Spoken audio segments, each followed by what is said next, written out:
Hi everyone, my name is Minhyeok, and I am currently a lecturer at Loughborough University in the United Kingdom. I won ISA graduate paper award in 2016, and at that time, of course, I was a PhD student at Otago University in New Zealand, and the paper was part of my PhD thesis. The title of my GPA winning paper was Too Big to Jail, Match Fixing, Institutional Failure, and the Shifting of Responsibility. So it was about match fixing in sport, and it looked into how and why the problem is framed as individual responsibility as opposed to institutional failure. I was toying with the idea that is it okay and right to bet on human beings? Um, Sports betting is different from other types of gambling because most of other gambling uses inanimate objects, such as a deck of cards or dice, which have no agency. But in sports betting, we bet on people who have agency. And athletes say they get a lot of calls from their friends and relatives asking who is playing tomorrow and who is injured, etc. Why? Because they bet. So in sports betting, athletes can never be completely insulated from outside influences. And this means that as a gambling enterprise, sports betting is inherently vulnerable to manipulation. And so I developed this kind of hypothesis. I know we don't use that term in qualitative research, but we all develop some kind of assumption, don't we? So I wanted to test this empirically by designing a kind of experimental setting, of course, as thought experiment. So I introduced an extreme case against which to compare sports betting. So I compared multiple choice betting with football betting in South Korea. I call multiple tracing an extreme case because it insulates multiple tracers from corruptive influences almost perfectly. In other words, it treats the racers as the proper pawns of the gambling sport. So I tried to find out why they take this unique institutional design and what they can lose by taking this design, which I believe would provide an answer to my question, which was, why then football doesn't take that extreme model and what football can earn by not taking it. So in multiple choice betting, racers are called up for races only a couple of days before the race. And when they enter the camp for races, they surrender all electronic communication devices and they go through a metal detector and remain cut off from the outside world. And they don't know which race they are going to be allocated until 2 hours before their race. That is, racers are almost completely shut off from outside influences. I call this managerial efficiency when it comes to the game's integrity. And the reason they maintain this extremely high managerial efficiency is because the racing is basically designed for gambling purposes.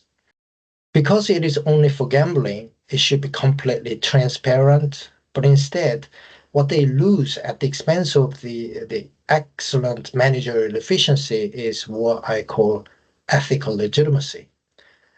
Because multiple tracing explicitly claims itself as transparent gambling, it's not regarded as a sport and it carries a kind of stigma associated with the social ills gambling allegedly creates, addiction, debts, etc.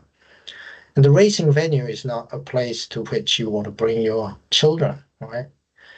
But because multiple tracing is only offered for gambling, it doesn't care whether it's got a social stigma.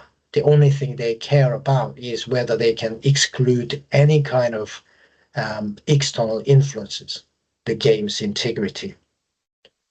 On the other hand, in football betting, ethical legitimacy is prioritized over managerial efficiency. Football doesn't regulate football players as tightly as multiple tracing. And although it is offered on the gambling market, football's social status is maintained by ethical legitimacy as a sport. And if it tightens all its measures to the same level as motorboat racing, it'll become to appear more like gambling. It would make football seem to be organized mainly for betting, which one football governing person described as the tail wagging the dog. So, what is traded off, therefore, is poor managerial efficiency, which means exposing its players to a risky environment. Hence, we see match fixing taking place quite often. And that's why match fixing is an institutional failure rather than individual moral failure, because it's an inescapable byproduct of the stance the contemporary sport takes in relation to gambling. But more importantly, even if match fixing continues to take place, it wouldn't be a huge problem for sports governing bodies because it is normally framed as an individual moral failure, and even the match fixing countermeasures aim at behavioral changes of individual athletes instead of changing the very way in which sport is partnered with gambling today. And even if match fixing continues to take place, athletes are easily replaceable. You can just ban those involved in match fixing, and there are a lot of players lined up to be the pawns of sports gambling. So they kind of shift the responsibility for insulating athletes from outside influence down to individual athletes by highlighting moral values like sport integrity. This paper was published online in IRSS in 2017, and with a couple of other papers from my PhD thesis, this one led me to the IOC's Early Career Research Grant in 2018, with which I could move on to exploring a bit more advanced topic of match fixing monitoring systems. Although I'm now working on another topic, which is abusing sport or safe sport, this is also under the banner of sport integrity. So the previous experience of looking into match fixing really gave me some good sense of how I could view this new conceptualization. Perhaps I would have written it differently in a couple of ways, especially in terms of how to highlight the significance or implications of the work. At that time, I was really just preoccupied with the idea that I should kind of lay bare a fundamental way in which power works around the contemporary remarriage of sport and gambling. Um, I still think that was and that is important, but without offering alternative approaches to what to do about it, or alternative solutions, it can't have an enormous impact on how to fight against match fixing. And now I know the field a little bit more, a little bit better, and how our academic work can be really applied to making changes in the real life world, etc. So perhaps I could have improved this paper in that regard rather than just saying, this is a counter argument to the main discourse. And in another sense, I would have linked this work to some main issue areas of sociology of sport, for example, deviance or commercialization. So now I'm doing it because I'm teaching, so I'm better at locating this work in a bit broader map of sociological concerns. But at that time, it was more problem focused, I'll say.